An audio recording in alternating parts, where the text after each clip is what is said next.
up, take me on your magic river. Tell me all your dreams align. Sign me up and tell me about the people that you know who are trying to feel alive. Hello friends, आप सबको मेरा नमस्कार। मैं सस्मिता आप सबको मेरे channel my spatula story में स्वागत करती हूँ। आज मैं आपके साथ शेयर करूंगी सबका मन पसंदीदा एक मिठाई जो छोटे बड़े सबको बहुत पसंद आता है, वो है गुलाब जामुन। दिवाली आ रही है तो दिवाली के ओकेजन में घर में बहुत सारी मिठाई की जरूरत पड़ती है, तो ये एक ऐसी मिठाई है जो सबको बहुत पसंद आता है और बहुत आसानी से घर में बन भी जाता है। तो आजकल तो इसका प्रीमिक्स भी मिल जाता है, लेकिन उससे जो गुलाब जामुन बनता है उसमें वो टेस्ट नहीं आता है जो हलवाई वाले गुलाब जामुन में मिलता है। तो आज मैं आपको बताऊंगी सारे टिप्स एंड ट्रिक्स जिसको फॉलो करके आप घर पर बनाइएगा तो बिल्कुल हलवाई वाला गुलाब जामुन आप घर पर भी बना सकते हैं। और घर में बनाने से ये बिल्कुल हाइजेनिक होता है, इसलिए मैं आज आपके साथ शेयर करूंगी बिल्कुल ऑथेंटिक एंड ट्रेडिशनल मेथड में जैसे गुलाब जामुन बनाया जाता है उसका रेसिपी मैं आज आपके साथ शेयर करूंगी। अगर आपको आज की गुलाब जामुन की रेसिपी अच्छी लगेगी तो अपने फ्रेंड्स एंड फैमिली के साथ जरूर शेयर कीजिएगा। अगर मेरे चैनल में नए हैं तो प्लीज सब्सक्राइब जरूर कीजिएगा।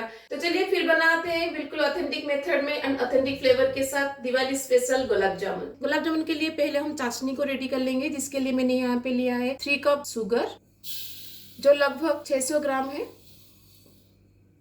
और 3 कप शुगर के लिए मैंने यहाँ पे लिया है 2 कप पानी।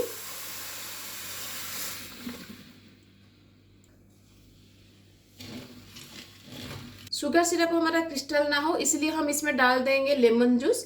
ज्यादा लेमन जूस मत डालिएगा। और शुगर सिरप को थोड़ा सा एरोमेटिक बनाने के लिए शुगर सिरप में हम डाल देंगे इलायची पाउडर। और उसके साथ में यहाँ पे डालूंगी 2 to 3 drops of rose essence. ये ऑप्शनल है, अगर आपके पास है तो डालिएगा, नहीं तो स्किप कर सकते हैं। अगर आपके पास रोज वाटर है तो आप half teaspoon of rose water यहाँ पे डाल दीजिएगा। आप चाहे तो यहाँ पे केसर भी आप डाल सकते हैं। बस चीनी अच्छे से पानी में डिजोल्व हो जाए तब तक हमें इसे बॉईल करना है। अब देख सकते हैं चीनी कंप्लीटली पानी में मेल्ट हो गया है, अब इसमें बॉयल भी आ गया है। अब इसको हम एक तर या फिर 2 तर ऐसा नहीं बनाना है, बस थोड़ा सा ये स्टिकी स्टिकी हो जाए, बस उतना टाइम तक हमें इसे बॉईल करना है। आप देख सकते हैं अभी इसमें स्टिकीनेस आ गया है लेकिन कोई तार नहीं बन रहा है। इतना स्टेज तक हमें इसे पकाना है, इससे ज्यादा मत पकाइएगा। इसलिए इस स्टेज पर मैं गैस को बंद कर दूंगी। तो हमारा शुगर सिरप रेडी है, चलिए हम गुलाब जामुन का डो को रेडी करते हैं। तो जैसे मैंने आपको कहा आज हम बिल्कुल ट्रेडिशनल मेथड में गुलाब जामुन बनाएंगे जैसे हलवाई वाले बनाते हैं। इसलिए मैंने यहाँ पे मावा लिया है जिसे आप खोया भी बोलते हैं। तो मैंने यहाँ पे 250 ग्राम मावा लिया है और उसके साथ मैंने यहाँ पे लिया है 65 ग्राम छेना। ये छेना होममेड छेना है। और उसके साथ मैंने यहाँ पे लिया है 3 टेबलस्पून मैदा। मैदा का अमाउंट डिपेंड करता है छेना और खोआ का मॉइस्चर के ऊपर। अगर आपका छेना और खोआ में ज्यादा मॉइस्चर है तो फिर थोड़ा सा ज्यादा मैदा लगेगा, अगर कम है तो थोड़ा कम मैदा लगेगा। इसे ज्यादा मैदा मत यूज करिएगा क्योंकि ज्यादा मैदा यूज करने से गुलाब जामुन हार्ड बन जाता है। और उसके साथ मैंने यहाँ पे लिया है 1 टेबलस्पून पाउडर शुगर। ज्यादा शुगर यूज मत करिएगा क्योंकि हम शुगर सिरप में गुलाब जामुन को डालेंगे।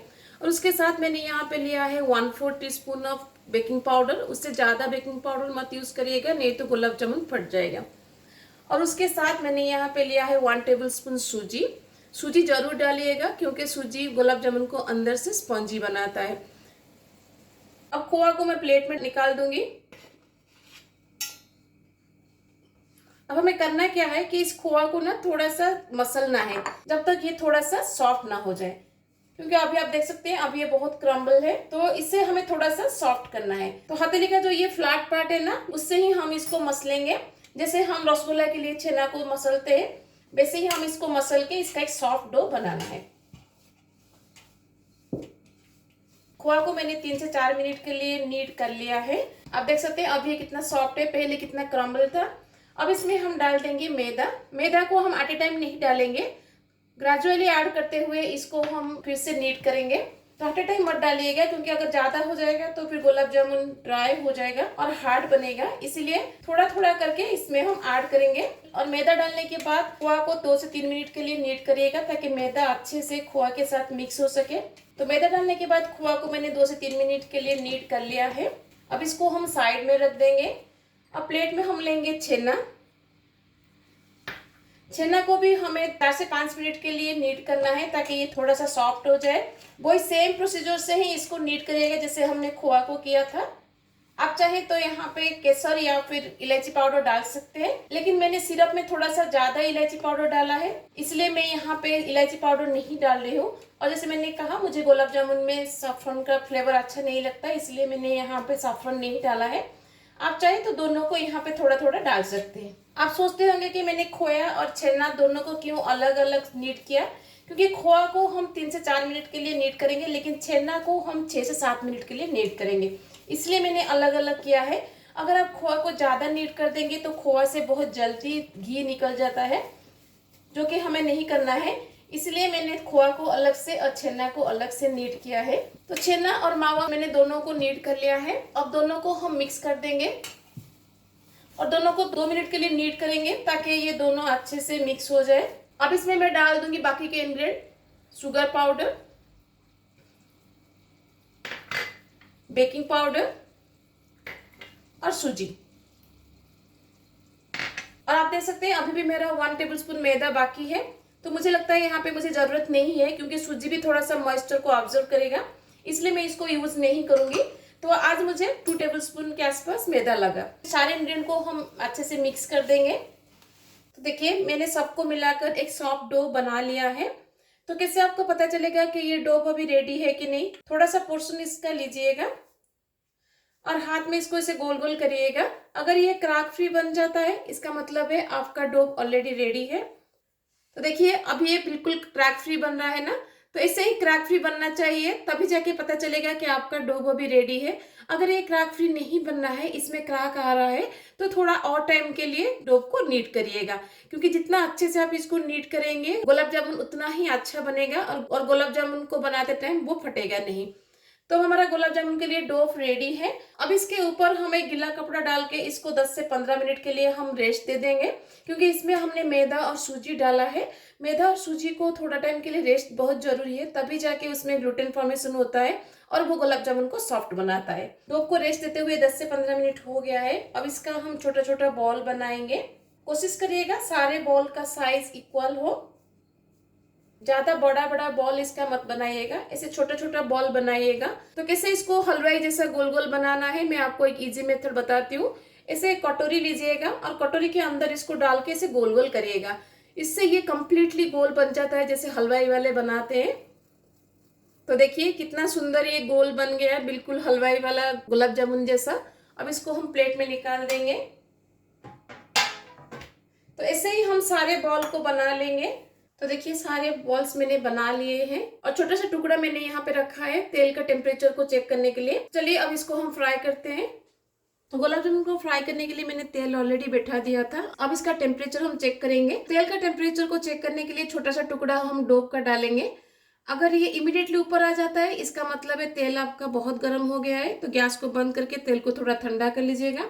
अगर ये बहुत टाइम तक ऊपर नहीं आ रहा है, इसका मतलब है तेल आपका गर्म नहीं हुआ है। अगर ये थोड़ा टाइम के बाद ऐसे ऊपर आ रहा है, इसका मतलब है तेल का टेम्परेचर परफेक्ट है। तो अब हमारा तेल अच्छे से गर्म हो गया है। अब इसमें हम गुलाब जामुन को डालेंगे।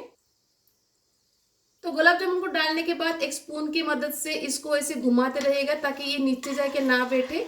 अगर ये नीचे जाके बैठ जाएगा तो नीचे से ये लग जाएगा, इसलिए गुलाब जामुन को डालते ही स्पून को चलाते रहिएगा। लेकिन गुलाब जामुन से ज्यादा इसको टच मत कराइएगा, नहीं तो गुलाब जामुन फट सकता है। गैस के फ्लेम को यहाँ पे लो रखिएगा, हाई बिल्कुल मत करिएगा।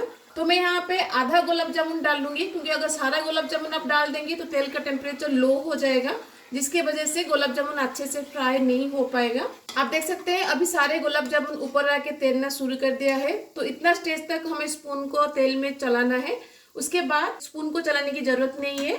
अब इसको हम लो फ्लेम पर फ्राई करेंगे जब तक ये लाइट गोल्डन ब्राउन नहीं हो जाता। अब देख सकते हैं सारे गुलाब जामुन अब गोल्डन ब्राउन हो गया है। अब इसको हम निकाल देंगे। मैं आपको पास से दिखाती हूँ, देखिए कितना सुंदर ये बना है, बिल्कुल भी क्रैक नहीं है इसमें।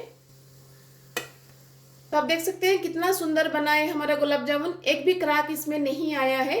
अब इसको हम 2 मिनट के लिए बाहर रखेंगे, इमीडिएटली चाशनी में नहीं डालेंगे। और चाशनी भी थोड़ा हमारा ठंडा हो गया है, तो उसको भी हम थोड़ा सा गर्म कर लेंगे और बाकी के गुलाब जामुन को हम फ्राई कर लेंगे। तो बाकी गुलाब जामुन को डाल के भी उसमें स्पून ऐसे चलाते रहेगा ताकि वो नीचे जाके ना बैठे, क्योंकि ठंडा चाशनी में कभी भी गुलाब जामुन को मत डालिएगा, नहीं तो गुलाब जामुन अच्छे से चाशनी को ऑब्जर्व नहीं कर पाएगा। इसलिए चाशनी को हम थोड़ा सा गर्म कर लेंगे। चाशनी हमारा गर्म हो गया है और गुलाब जामुन के बॉल्स को रेस्ट देते हुए 2 से 3 मिनट हो गया है। अब इसको हम चाशनी में डाल देंगे। चाशनी के अंदर गुलाब जामुन को अच्छे से डिप कर लीजिएगा। दूसरे बैच गुलाब जामुन को भी ठंडा करते हुए 3 से 4 मिनट हो गया है। इसको भी हम सिरप में डाल देंगे। तो अब हमने सारे गुलाब जामुन को सिरप में डाल दिया है। इसको सिरप में डालते ही इमीडिएटली निकाल के मत खाइएगा। इसको 2 से 3 घंटा के लिए सिरप के अंदर छोड़ दीजिएगा ताकि गुलाब जामुन अच्छे से शुगर सिरप को ऑब्जर्व कर सके और गुलाब जामुन के अंदर तक सिरप जा सके। तो अभी मैं रात का टाइम है तो इसलिए मैं इसको ओवरनाइट शुगर सिरप के अंदर छोड़ दूंगी और सुबह इसको निकाल के आपको दिखाती हूँ। गुलाब जामुन को सिरप में भिगाते हुए 8 से 10 घंटा हो गया है। ओवरनाइट मैंने गुलाब जामुन को सिरप में डाल के रख दिया था। अब ये गुलाब जामुन खाने के लिए रेडी है। मैं आपको एक तोड़ के दिखाती हूँ।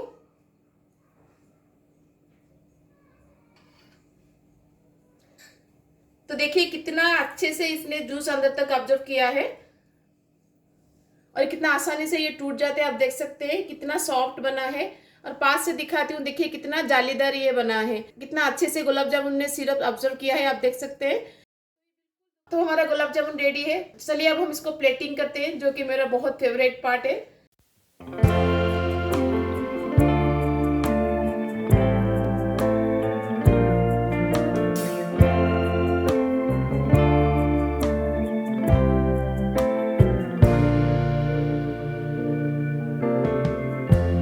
Lighten up, take me on your magic river.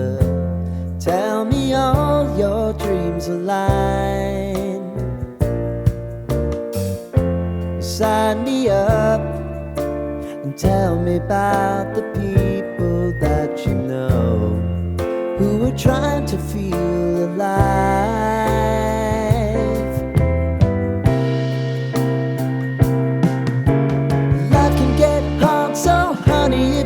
तो कैसी लगी आपको आज की मेरी गुलाब जामुन की रेसिपी? इस दिवाली के ओकेजन पर घर में एक बार जरूर ट्राई कीजिएगा। देखिएगा आपके घर वाले और आपके गेस्ट आपके कितने तारीफ करते हैं। किसी को पता भी नहीं चलेगा कि आपने इसे घर पर बनाया है या फिर मार्केट से मंगाया है। और एक तोड़ के मैंने आपको दिखाया, अंदर से कितना स्पंजी बना है आपने देखा, और शुगर का सिरप अंदर तक कितना अच्छे से ऑब्जर्व हुआ है आपने देखा। जो भी टिप्स एंड ट्रिक्स मैंने आपको बताया उसको फॉलो करके बनाइएगा। देखिएगा बिल्कुल परफेक्ट हलवाई वाला गुलाब जामुन आप घर पर भी बना सकते हैं। तो इस दिवाली के ओकेजन पर जरूर ट्राई कीजिएगा। कैसा लगा मुझे कमेंट में जरूर बताइएगा। अगर आपका कोई क्वेरी है तो मुझे कमेंट में जरूर बताइएगा, मैं आपका डाउट क्लियर करने की जरूर कोशिश करूंगी। तो इस दिवाली के ओकेजन में घर में एक बार जरूर ट्राई कीजिए। कैसा लगा मुझे कमेंट में जरूर बताइएगा।